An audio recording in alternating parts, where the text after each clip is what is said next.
On the night of August 10, 2019, the most anticipated defendant in modern American history was found unresponsive in his cell.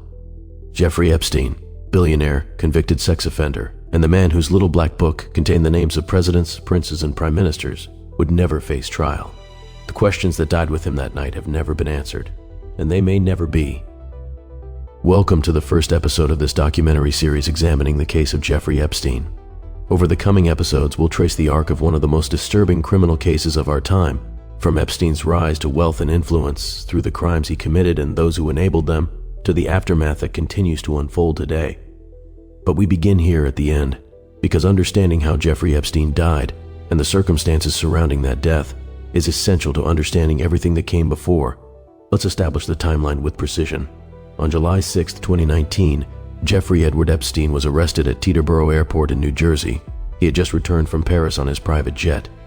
Federal agents from the FBI NYPD Crimes Against Children Task Force took him into custody on charges of sex trafficking of minors and conspiracy to engage in sex trafficking of minors. The indictment, filed by the Southern District of New York, under the direction of then U.S. Attorney Jeffrey Berman, alleged that between 2002 and 2005, Epstein had sexually exploited and abused dozens of minor girls at his residences in Manhattan and Palm Beach, Florida. This was not Epstein's first encounter with the criminal justice system. In 2008, he had pleaded guilty to Florida state charges of procuring a minor for prostitution and served just 13 months in a county jail, with work release privileges that allowed him to spend 12 hours a day, 6 days a week, at his Palm Beach office. That plea deal, negotiated by then U.S. Attorney Alexander Acosta, had been the subject of intense criticism and investigative reporting, most notably by Julie K. Brown of the Miami Herald, whose Perversion of Justice series published in November 2018 had brought renewed attention to the case and the survivors who had been denied their day in court. Now, 11 years later, Epstein was facing federal charges that could result in up to 45 years in prison.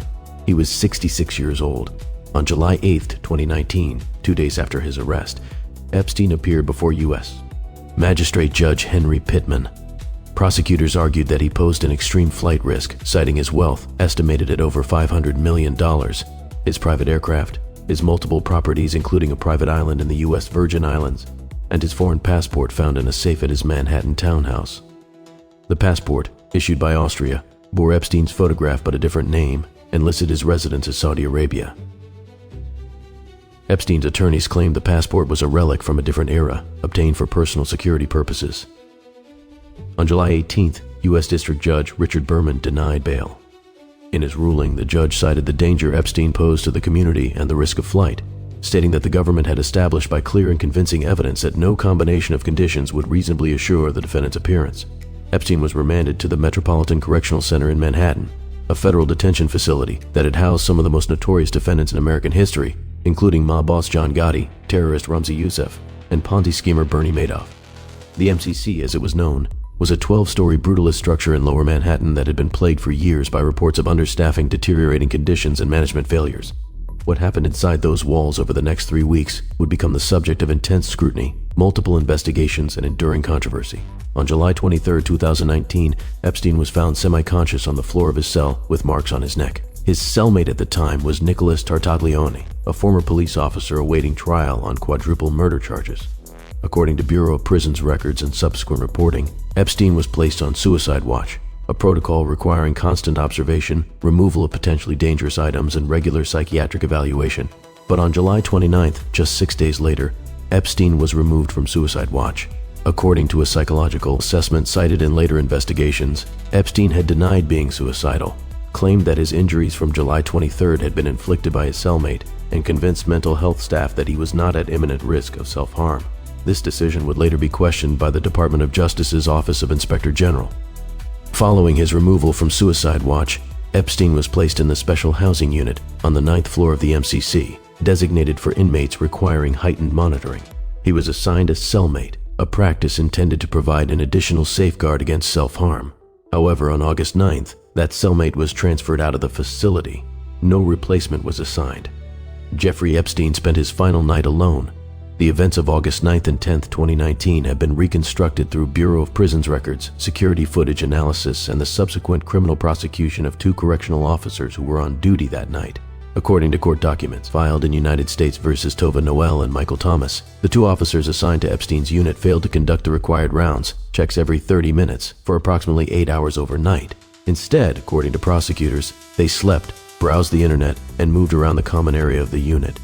When they did conduct a round at approximately 6:30 a.m. on August 10th, they discovered Epstein hanging in his cell. The two officers were initially charged with falsifying prison records and conspiracy. In May 2021, they entered into deferred prosecution agreements, admitting to the facts alleged by prosecutors and agreeing to complete community service and cooperate with ongoing investigations. The charges were ultimately dismissed after they fulfilled the terms of their agreements. The New York City Office of Chief Medical Examiner conducted an autopsy and, on August 16, 2019, ruled Epstein's death a suicide by hanging. Chief Medical Examiner Dr. Barbara Sampson stated that the determination was made after careful review of all investigative information, including complete autopsy findings. This ruling has been challenged by some, most notably by Dr. Michael Baden, a forensic pathologist hired by Epstein's brother Mark Epstein to observe the autopsy. Dr. Baden stated publicly that he observed injuries, specifically fractures to the hyoid bone and thyroid cartilage, that he believed were more consistent with homicidal strangulation than suicidal hanging.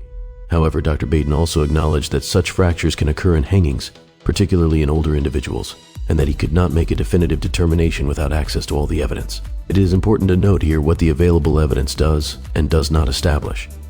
The official finding by the medical examiner with jurisdiction over the case is suicide. This finding has not been overturned or officially challenged by any law enforcement or prosecutorial body. The Department of Justice, the FBI, and the Bureau of Prisons have all accepted this conclusion. At the same time, the circumstances surrounding Epstein's death remain deeply troubling and have never been fully explained. How did a high-profile defendant, just weeks after an apparent suicide attempt, end up alone in a cell without the required monitoring? Why were the security cameras in the area, which the FBI reported had malfunctioned or produced unusable footage, not functioning properly? Why was Epstein removed from suicide watch so quickly, and who made that decision? These are not conspiracy theories. These are documented failures, acknowledged by the Department of Justice and the subject of ongoing criticism from lawmakers, journalists, and the families of Epstein's victims. Attorney General William Barr, in remarks following Epstein's death, called the circumstances surrounding it a perfect storm of screw-ups. He also stated that he had personally reviewed security camera footage from the area outside Epstein's cell, and that it confirmed no one had entered the area during the night. However, this footage has never been made public, and the FBI's report on the camera malfunctions has not been released. The Inspector General of the Department of Justice opened an investigation into the Bureau of Prisons' handling of Epstein's detention. That investigation highlighted chronic understaffing, mandatory overtime, and widespread non-compliance with basic safety protocols at the MCC and across the federal prison system.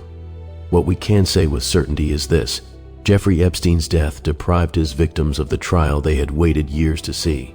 It deprived the public of a full accounting of his crimes and, potentially, of those who may have participated in or enabled them, and it left behind a void that has been filled, inevitably, with speculation and suspicion.